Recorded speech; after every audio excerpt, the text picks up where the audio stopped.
I'm happy to welcome you in this session of Empowering Change, Technical Teaching Social Entrepreneurship in MENA region. I would like to start by introducing our speakers and panelists here in this session. First of all, we have Dr. Dalia Najar, and then we have Dr. Awni, and then we have Professor Rana Dajani. We would like to move on and introduce our speakers. We will start with Dalia Najar. Dalia is a highly accomplished professor and lecturer with a wealth of experience in virus sciences, from basic biology to health and agriculture. She is currently an adjunct faculty member teaching social entrepreneurship at Al-Quds-Bard College and in other 9 different universities around the world, including teaching for refugees and unprivileged youth in countries of conflict. And she also works as an academic director for the Open Society Network University, where she develops entrepreneurship and innovation programs. Throughout her work with undergraduates, Dalia equips her students with many tools and mindsets to launch and scale new innovative solutions. So welcome, Dalia, and the floor is yours. Thank you. Thank you very much, Rasha, for the introduction. And thank you, everyone, for being here. It's my pleasure to be with all of you here today. As Rasha just introduced me, my name is Dalia Najar. I am from Palestine, and I do teach social entrepreneurship course at Al-Quds-Bard College. Just to start by giving a little bit of background on the course that I teach, if we move to the next slide. So the course is a cross-institution collaborative course where students from all over the world explore new and fast-growing field of social entrepreneurship. They use business methods to battle social and environmental challenges.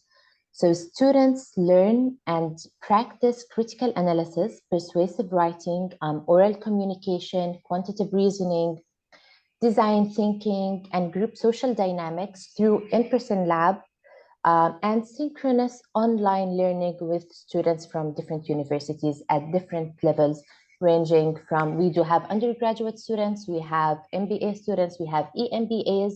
They all come together from different parts of the world, as we see from AQB in Palestine, from Bulgaria, from Lithuania, from the United States, from Bangladesh. We do have students from South Africa as well, from Ghana. They all gather together and tackle environmental and social challenges. The course mechanics is that we meet twice a week. Once a week, we meet in local sessions. So I meet with the Palestinian students once a week at AQB in person, and once a week, we also meet on a global session. So we, during that global meeting, we will have over 120 students, international students working together. The students will run the session. So it's a session run by the students themselves. They will present their projects, the progress of their projects, and will give constructive feedback to each other. It's a learning by doing experience with peer feedback, as I said. And learning content, students work centralized in an online platform, Rebel-based. So we use this online platform where students can upload their work on this website and can view it from all around the globe and comment as giving feedback, constructive feedback to their peers based on their work. So the students, basically, this is how, in the next slide, this is how the platform itself looks. And this is how we can see the projects of the students. So we have here like different projects working on different problems. The first project is a project by Palestinian students that was an award winner of the end of the course. It's called Investor Academy. So basically, this is a project that works on providing access, educational access to students in Palestine who don't have access to education. We also have projects working on different environmental issues, climate change, gender-based issues.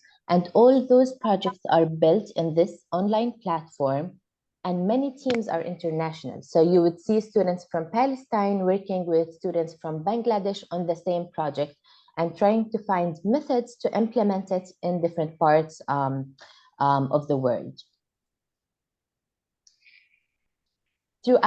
Moving to the next slide, throughout this course, we do see many success stories of projects starting as on a class level and then competing and winning awards outside of the course, students continuing to work on their projects after they graduate, and they have their projects actually like in reality, in real life, looking for investors, for incubators, for accelerators, and many. I've been doing this for 4 years, so we do have like hundreds and hundreds of projects built by students throughout this time. One of the projects is a Clean Palco. So it's a company that emerged during the social entrepreneurship course at Al-Quds-Bard College. And so basically the project aimed to find viable solution to the problems and the lack of building supplies in Palestine. They transform discarded rubber ties, stone waste, and water to produce useful household products such as bricks, tiles, and rubber flooring for Palestinian municipalities. So they basically contracted with Palestinian municipalities to use this method as rubber flooring for them. Clean Palco has won the award for Best Student Company for 2021 in a regional competition throughout the Arab world. And currently they are functioning and operating. The founder of Clean Palco is also now pursuing his master's degree in the United States while running the company with his teammates as well. So this is one of many success stories that started in the social entrepreneurship course on a class level, and we're able to actually progress and continue after the course. We all know that it's impossible to start a company in a semester-long period or gather funding, but we try to give the students the first steps they need to grow and to flourish their projects.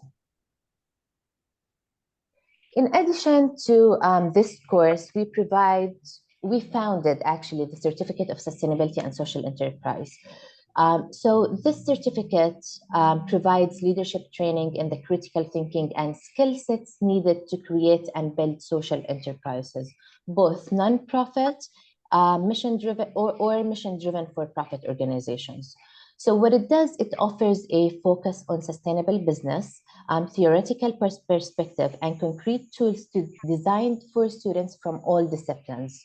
So it's a multidisciplinary certificate that empowers students to create new business opportunities that provide the community with options outside of the traditional cooperation that we usually go to. The certificate basically focuses on liberal teaching environment that fuses both theory and practice, case studies, experiential learning, and utilize conceptual frameworks, and gives the students the opportunity to design social entrepreneurship initiatives. For the students to obtain the certificate, they need to take 3 core courses: the Sustainable Development, Social Entrepreneurship, as well as Leading Change in Organizations. And all those 3 courses we run at the university, also on a global level, with the same modality that we use for the social entrepreneurship class. So basically, through this course and this certificate, we as co-instructors empower the students with capabilities and skills needed to discover their potential and thrive through their projects. In this international network, we currently work with more than 20 countries, 26 organizations, and have more than 5,000 projects so far. What unites those students is their shared drive to enact change. And us as co-instructors, our mission is to unleash the latent potential within each of these students. Thank you. Yeah, thank you, Dalia. This is great achievements. Really, we have to learn from it. Thank you very much. Yeah. Now we will come to our next speaker, Professor Ali Awni, who has 20 years of experience in management consultation and system development, business process improvement, experience focusing on supply chain management and logistics in different industries. This logistics issue is very important. Actually, it appeared very aggressively in the Corona period, logistics, which we needed to learn a lot from Dr. Ali. And also he is participating in many consultations among government level and in academia in Egypt. And he teaches also at the AUC, American University of Cairo.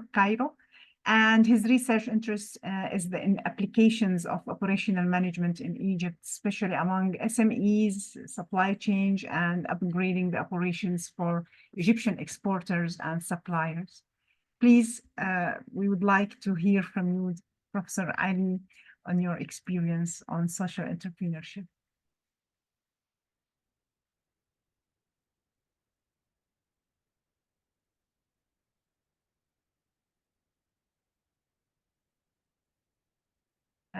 Professor Ali. Professor Ali, Yes, I need to unmute. Okay, yeah. Thank you. I need to tell you first what is interesting about social entrepreneurship, because lots of people confuse it with a general entrepreneurship course. And I've seen some people conduct it very similar to the way they do an entrepreneurship course. Now, for me, social entrepreneurship course is an opportunity to stress the purpose of business. And I like a definition by Colin Mayer, which is the company of the future. He calls it the purpose of business is to create a profit while solving problems of the environment or society and not causing problems. This is also an excellent opportunity to teach students how they use enterprises as tools for exerting positive change.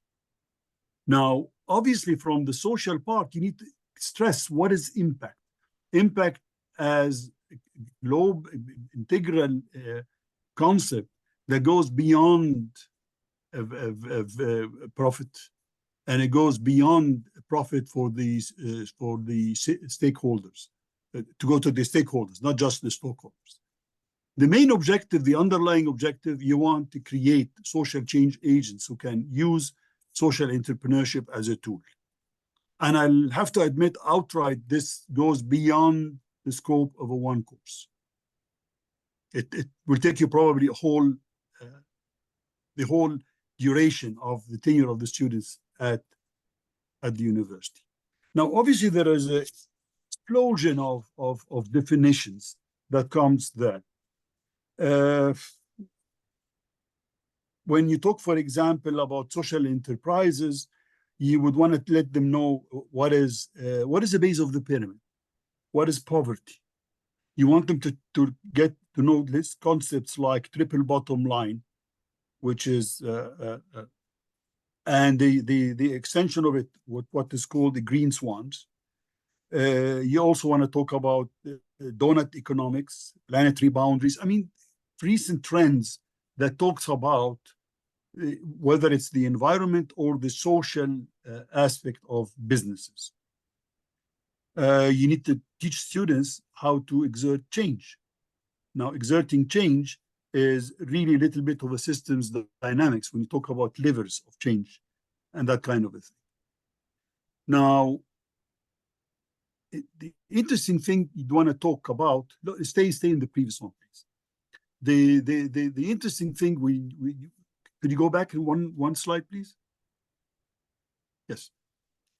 I always stress the fact that the major issue that I want them to work on is sustainable form of finance. I'm a little liberal. I mean, usually people, when they use social entrepreneurship, the assumption is that it's an enterprise that has profits and is mission driven. I do not mind if students come up with ideas that will depend on a community or a voluntarism or CSR or philanthropy, because I think the boundaries are blurring. You could teach them things like cross-subsidy. Cross-subsidy is basically you have an enterprise which actually can produce things in a very efficient way that people would want to come to use it. But at the same time, because of the differential and because of the efficiency they have, they could actually offer services to people in need for free. This is the concept of a cross-subsidy.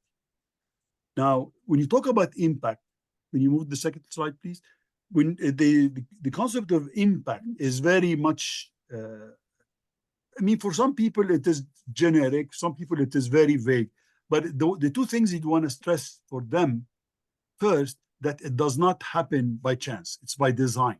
This is how you design your business. The second thing I want them to understand, and you find this when you talk about people talking about impact investment, for example. One of the requirements of it has to be intentional. It's not an afterthought. It doesn't happen as a byproduct. It's really intentional. It is a core of your business. Then you'd want to teach them a little bit of a theory of change. Typically in entrepreneurship, they talk about business canvas. People, when they talk about social, they tend to sort of focus on theory of change. Next slide, please. This is actually always a problem when you talk about entrepreneurship in general. A major issue that causes problems in entrepreneurship at large, including social, is the issue of risk and novelty. Risk usually happens because you're building a marketplace. You're introducing a new concept, which happens even in new interesting startups, new scientific foundings. You need to build an ecosystem. So before you start using electric cars, you need to have enough places where you can actually fill the car. This is the same thing with the social. You're building a market. You're building a market.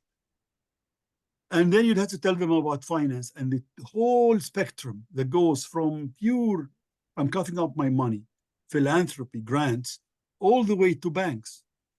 And you'll have to teach them where they could actually slot their things. Now, I'm going to switch and I'm going to tell you a little bit of how do we assess the course. The assessment, usually, we have plenty of webinars and guest speakers. If you just search the Gerhard Center webinar series, you'll find plenty of webinars, and many of them are around social entrepreneurship. The midterm, I give them a case study. I always give them a case study about developing a product or a service that is profitable for a base of the pyramid. It's a typical Harvard business case. They read it. I allow them to sort of take it before the exam, and then in the exam, I ask them questions, and it's a written exam. There is also a project. In the project, I want them to define the problem, write a concept note, and then write an outline of how they're going to solve it and the implementation. I'm expecting this to be as a base that they could actually either go to an incubator at a later stage, or they could actually go and get funding for it. During the course, I overload them with many materials that I don't have time to sort of get them to sort of do. But again, the project, they actually have to defend it in front of a panel. Now, if you skip the next slide and go to the last one. Yes, this is just an outline of a 14 lecture. I mean, lecture is actually 3 hours. So it's like almost a little over 30 plus hours. And this is an outline. I mean, you could just look at what type of materials we cover. In the beginning, we front load, of course, concepts, techniques that they'll have to understand. At a later stage, we start getting more and more into ideas, into project, and they'll have to defend it in front of a panel of judges. I conclude with this. Thank you. Yeah, thank you, Professor Ali. This is really amazing, especially this cross-subsidy. It's innovation in financial economics. It's the first time for me to hear about it.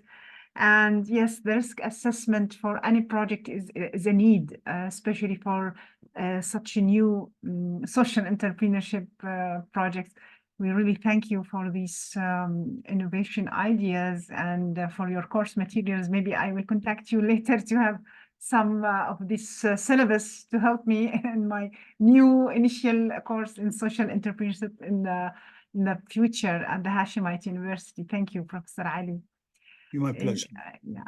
So now we will go to our third and last speaker, Professor Rana Dajani. She's a molecular cell biology professor at the Hashemite University. She's a social entrepreneurship affiliated with Schwab and Ashoka.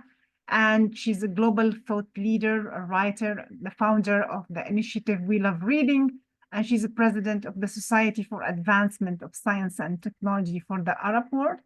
She is very well known as a tireless supporter for building research capabilities in developing world and creating and mentoring programs to support specifically women in STEM, which she was recognized by her work by the National Academy of Science.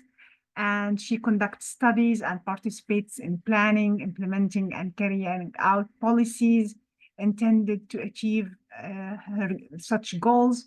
So Rana hopes to help in shaping the future of the world. Please, Rana, we would love to hear from you. Thank you. Thank you very much, Rasha, for the introduction. Assalamu alaikum, everyone. Ahlan wa sahlan bikum, aynama kuntum, wherever you are. So I'm going to kind of take a step back from the previous speakers, and I'm going to talk about how do we foster a mindset of a change maker. Because I believe as a biologist from evolutionary biology that all of us are innately change makers. That's how we survived as a species and therefore thrived and flourished. So how do you trigger that in everybody? And not necessarily by having somebody to take a course of social entrepreneurship. What we want is every human being to feel that they are a global citizen solving their own problems locally. And ultimately that would lead to the achievement of the Sustainable Development Goals and other challenges that will arise later on. So how do I do that at the university, especially that I don't teach social innovation or business? I teach biology, cell biology, bioinformatics. So how do I connect the two? It all stems from the concept, as you can see on the slide, that we all have a social awareness and that we all, it's easy to recognize problems. Everybody can blame and say, oh, I have this problem. And I'm sure if I ask you all, you can all come up with all the problems you faced since you woke up this morning. The second step, which is finding a solution for the problem, is what not everybody goes and does, because they think, who am I? I don't think I can do it, and so on. So the second step, that's a difficult step. And it's about taking responsibility. So what do I do with my students? So I tell my students that as a university, I ask them if they've read their mission of the university. Most students have never read it. And so I said, you have to read it, because most probably one way or another, it is about graduating students who become citizens who take responsibility using the knowledge and experience they gained from their university experience to solve the problems in their society. And I say, unfortunately, that's not happening. So since nobody's actually doing it, then I will take it upon myself to do it through my courses. If we go to the next slide, please. So what I do in any course, whether it's cell biology, bioinformatics, whatever, I tell them, you start with 10 points in your pocket. The idea is how to preserve them and not lose them as the course unfolds. And I ask everybody to buy a notebook and to write down a problem that bothers them. Something, as they come to university, it bothers them. And it could range from people not queuing to people throwing litter to people smoking in the wrong place and so on. And then I tell them, give me the notebook, and that's, they maintain 3 points. Then I give them back the notebook and I say, now you have to figure out a solution. And the solution can't be change the law. The solution can't be change all the parents in the world. The solution has to be something you can do as a human being within your own little capacity. And I tell them to write that solution and give me back the notebook. That way they preserve another 3 points. Then I give them the notebook back, and then I tell them, now you have to go and act. You have to actually act out, implement the solution that you had suggested. That's why it had to be you personally. And I don't care whether you've succeeded or not. What I care is that you keep a diary of what happened as you implemented your solution, the bad times, the good times, when you cried, when people ridiculed you, when people clapped for you, just write it down and then give it back to me. And that way you keep your 10 points. So everybody's guaranteed 10 points when they take my course. But through this exercise, they have a license to actually try to change the world. And many of them, after I do a survey afterwards, they tell me, now we cannot be silent. We've realized how we can make a difference in the world. And to me, that's how you foster that seed of being a change maker, which is part of our religion and culture, which is everyone is a guardian. If we go to the next slide, And I give them an example of my program. We love reading. That's how it started. It started me.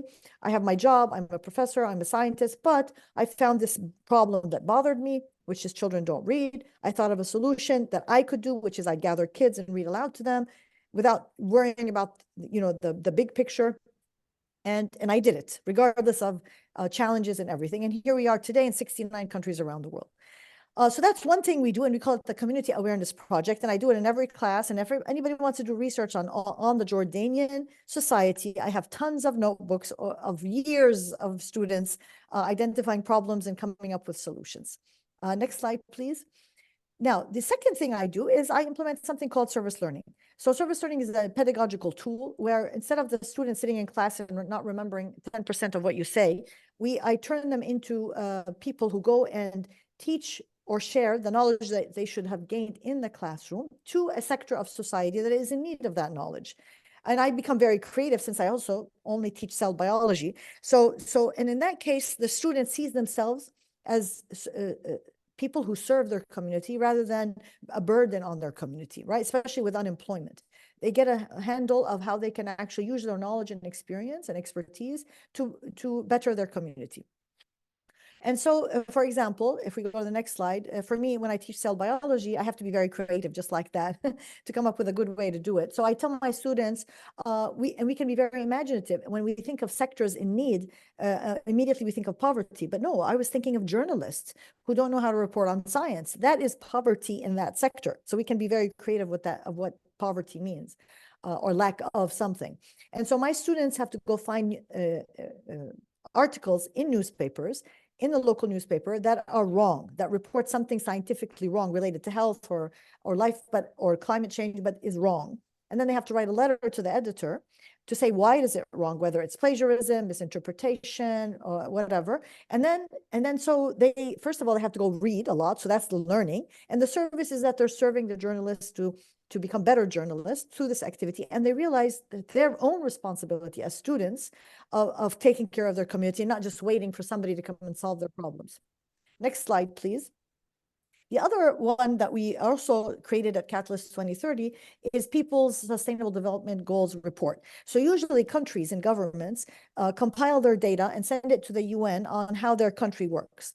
That is not always very accurate, or does not really reflect what the real people think. If you could keep on flipping slides as I speak, because I'm going to finish with this one. So what we do is we created a people's report where people report on the SDGs from their own perspective. And this covers all the SDGs. Go to the next slide. Just keep moving slides. And in this way, first of all, the people are in control of their data and they can see how they relate to other people on that score.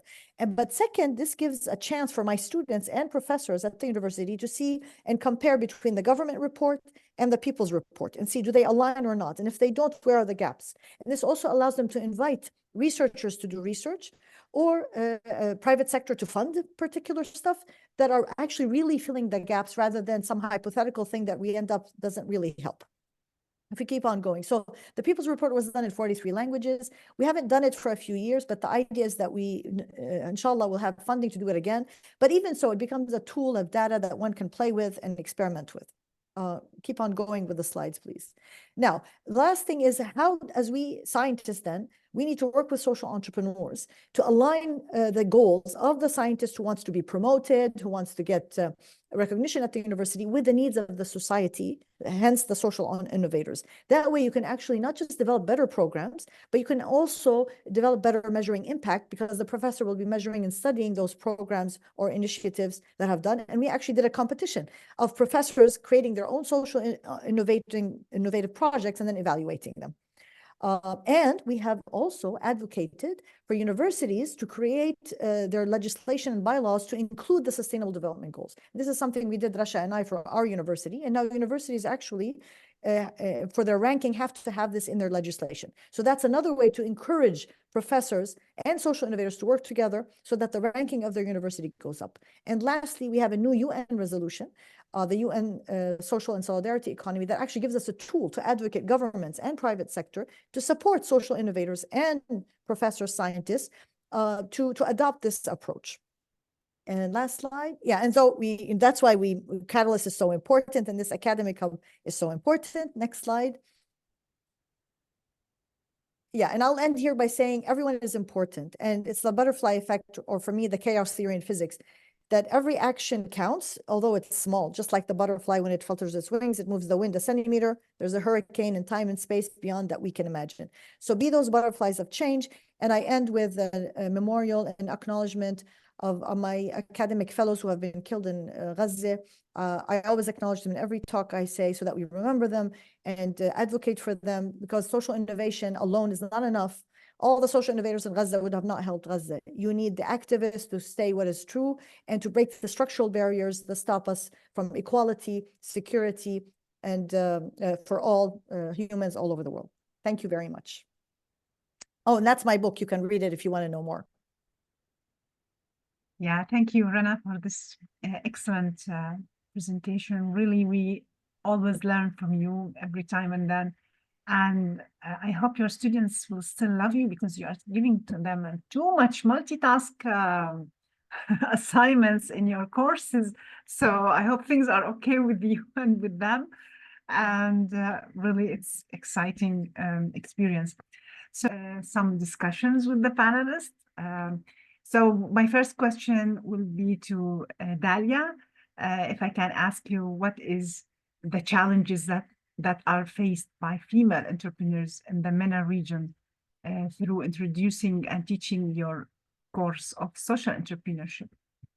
What are the challenges by females? That's actually a very important and difficult questions as well, because in order to know the challenges, we also need to address those challenges that are faced by female entrepreneurs in the MENA region through our educational programs. But I think one of the main challenges we have, or I will actually list a few because we do have many challenges. First of all, the curriculum. We have the educational curriculum in the universities when it comes to the social entrepreneurship courses or certificates. They do not really cover topics such as the overcoming cultural barriers, the access finance, building networks, and balance work and family responsibilities for females. We also lack mentorship programs for females. So it's important to establish mentorship programs that pair female entrepreneurs in the MENA region with successful mentors who can provide guidance, support, and even just advice tailored to their specific needs and challenges. We also have a very difficult access to finance. We need to provide trainings and resources to those females to help them access loans, grants, and venture capital as well. Also, one of the main challenges that I faced also by teaching this course to my female students is the lack of network opportunities in Palestine, at least. We need to organize more network events, workshops, and conferences specifically for female entrepreneurs in the MENA region to allow them to connect with one another, to share experience and build support networks. Those are just a few, or a drop in the sea of the many challenges that we are facing as females trying to be entrepreneurs in the MENA region. Yeah, I think maybe for the mentorship stuff, maybe Rana, Professor Rana can, she's a pioneer in mentoring many females in this regard. Maybe she would be of help in this matter. Yeah, thank you, Dalia.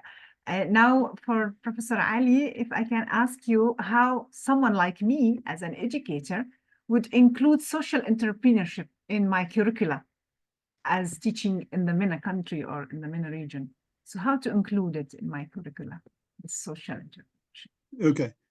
When you're trying to change the mindset of a student, I could argue that by the time you get them at the university, 17, 18 years old, it's a little late. You probably want to start when they are even in KG. But anyway, you'll play with what you have. you really cannot just put it in one course. You have to infuse it across everything. And that's probably the major problem we do when we think in academia. And it could be, hopefully it would be driven in a different way with accreditation. But we show that we have a course and we do this. And now we have 2 or 3 courses where we take students to a community, but we don't check, are they actually a burden on the community? Are they actually, because communities are very smart and sometimes they adjust their behavior to suit what the students are expecting. So to answer your question, well, do your best, try to sort of get within your, think in terms of changing mindsets. This is more important. This is attitude, not skills. People can learn skills. The older they get, it becomes harder to change attitude and mindsets. So I think you need to put this, that's why you need to introduce them. What is impact? Why it's important? What are you trying to do? If you do this, yes, you're going to make lots of tons of money. And of course, anything that doesn't have value to someone, it's not going to fly. But is it enough of a value that signifies impact or not? So you can do your best, but I would try to sort of be more of what Rana was saying, be an activist and try to roll this across everything that students do within the walls of a university. Yeah, Thank you. Yeah, thank you, Professor Ali. Yes, this impact, it's the same as we do it in the regression model. It has significant relation or not significant, you know, it's, we have to put these things that we teach as an abstract and convey it to their society. Yeah, and that brings us to Rana, and would like to ask her how this mentorship and networking play a role in assessing potential social entrepreneurs in MENA region universities. Yes, thank you for the question. So the way I see it, to follow up on what was said earlier, is that you need to infuse it amongst all the different stakeholders within the university, whether you're talking about the faculty, whether you're talking about the students, or you're talking about the administrators. Everybody has to understand what is social innovation, and then they incorporate it in their everyday life in different ways, in different aspects. And that way they are more open and conducive and welcoming to students who come up with crazy ideas, instead of saying, no, you're a student of Arabic language. Why are you thinking of social innovation? Or you're doing this, why are you thinking of social innovation? And it makes even the staff to think of themselves, oh, I can be a social innovator and even fix the system in the university, the bureaucracy or something to make it better. Anything that makes something better can be framed as social innovation. Now, how to do that? Through mentorship is raising awareness, as I said. Second, invite different stakeholders to meet with the different sectors of the university. So whether you're talking about the private sector or government officials, to come and talk and have a discussion that's curated by somebody who understands what social innovation, to infuse it. And then invite social innovators at different stages in their career, not just the successful ones. Bring the ones who are starting, the ones who have failed, so that everybody can see themselves, that you don't have to be this fancy, very perfect person, that you can have different ways of social innovation that even at a small thing. And now with the internet, you can reach out to anyone around the world and collaborate and reach out, which is the silver lining of COVID that happened, and join Catalyst. We invite you all to tell your students to join Catalyst, especially we need youth. We need more youth in Catalyst. So it's fresh blood coming from really what's happening on the ground. And lastly, we need more role models that look like us. Most of the role models are either male whites or they're female from the West. We need role models that look like us, speak like us, so that the students and the young people and even other professors who usually don't see themselves as social innovators see themselves in this new kind of vision. Great, thank you, Rana. Yeah, and now we would love to invite you to the breakout rooms, and there, as I said, we would like to ask you some questions now, and in the break rooms you can discuss it. The first question is, which social entrepreneurship education strategy that you have listened to in this Zoom by the speakers caught your attention? Which one you liked and why? And how do you plan, the second question, how do you plan to incorporate these strategies into your teaching plan if you are a teacher, lecturer, whatsoever? So these are the main questions that will bring you in the breaking rooms. So these are the questions on the slide. Breakout room discussion. Lots of things were discussed. We're going to put in the chats some of the things that people brought up about their teaching and ways that they've done experiential learning in the classroom. But I do want to bring up one idea that we've used before is I personally do projects. So the students have to do a project in the community that's going to make a positive contribution. And I've seen university professors, they'll pre-select 4 or 5 social entrepreneurs or NGO leaders, and they have a simple project they can work on during the semester. And then they pitch that project to the students, and then the students come back and work on that, put them in teams, and they work on that project. Rasha, I'll send back to you. Yeah, thank you. Okay, so Cindy or Debbie, would you like to share the summary of the pool? Yeah.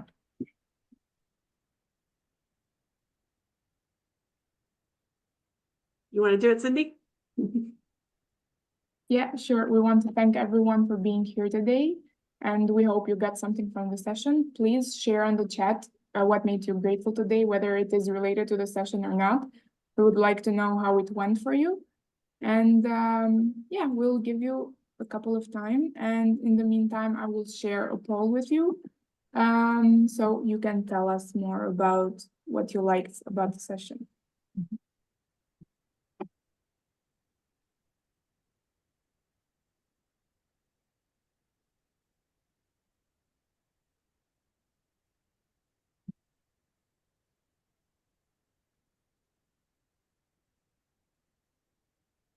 And as you're doing the poll questions, I think we kind of made you do 2 things at once, so we apologize for that. But if you want to share something that you're grateful for, it could be something you're grateful for today in your own work. It could be something you're grateful for on your university campus or with your students, or even something about today. So feel free to add that to the chat. And we do appreciate that you do take the poll. The poll is just our way to get all the feedback from the different learning opportunities that we offer within Catalyst and the academic hub, so that we can improve these sessions for the future and come up with additional opportunities for, based on your feedback, what other things we should offer. So thanks for doing the poll as well.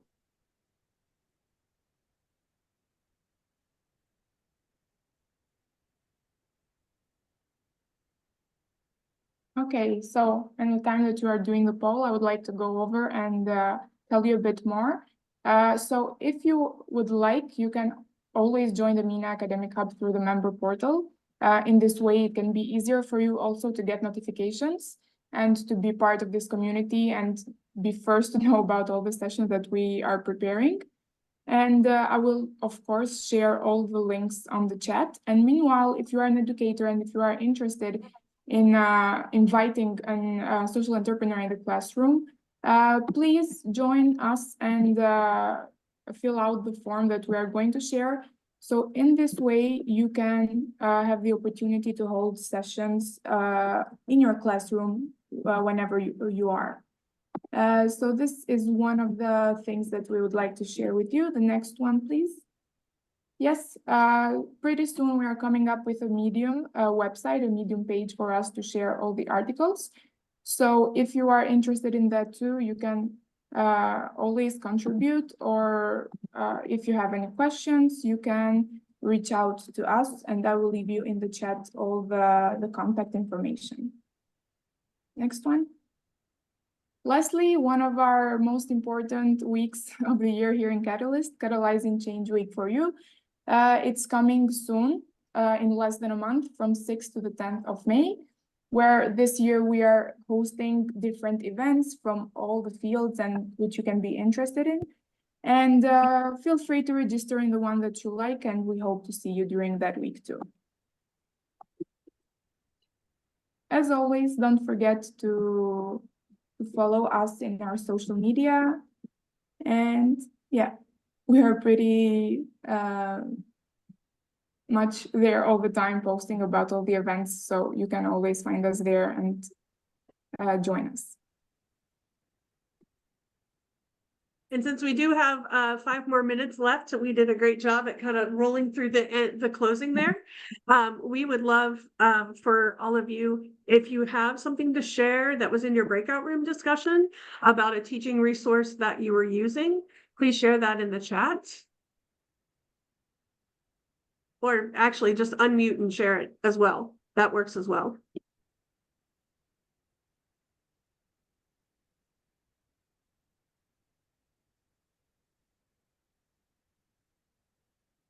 We're all jumping in.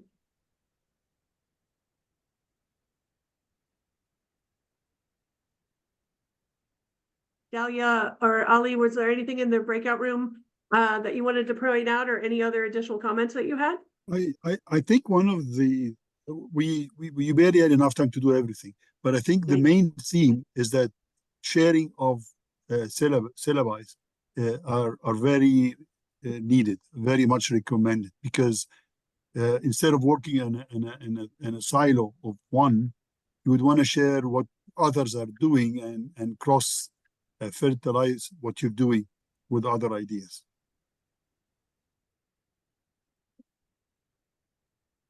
That's a great point. What I will do is we'll put in the chat the Social Change Innovators Online Knowledge Resource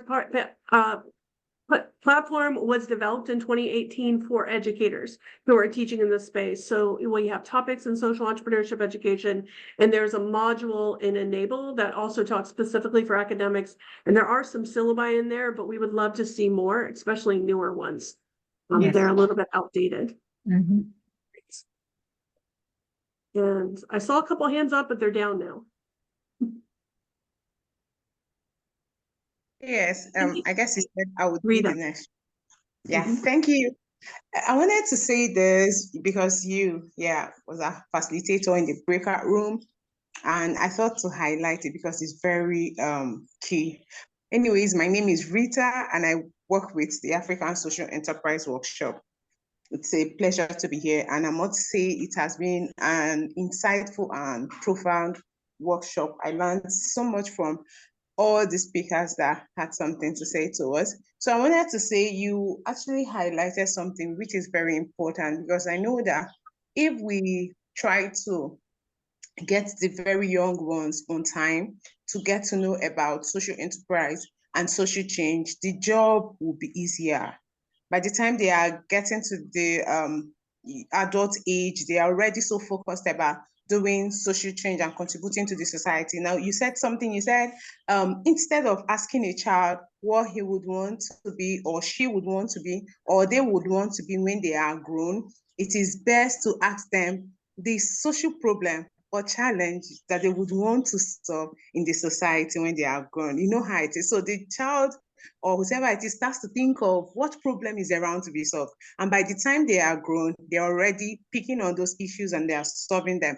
I also wanted to talk about one teaching technique that the other facilitator shared about the mindset shift, and how she encourages her students to pick up a problem around them, right?